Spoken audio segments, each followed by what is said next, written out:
এইমাত্র পাওয়া খবরে জানা গেল ঢাকা মহানগর পুলিশের ডিএমপি সাবেক অতিরিক্ত কমিশনার মোহাম্মদ হারুন আর রশিদ ও তার স্ত্রী শিরিন আক্তারের বিদেশ যাত্রায় নিষেধাজ্ঞা দিয়েছে আদালত।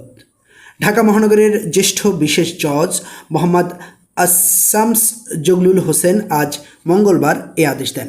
এই তথ্য নিশ্চিত করেন দুদকের public prosecutor PP Mahmud Hossain Jahangir.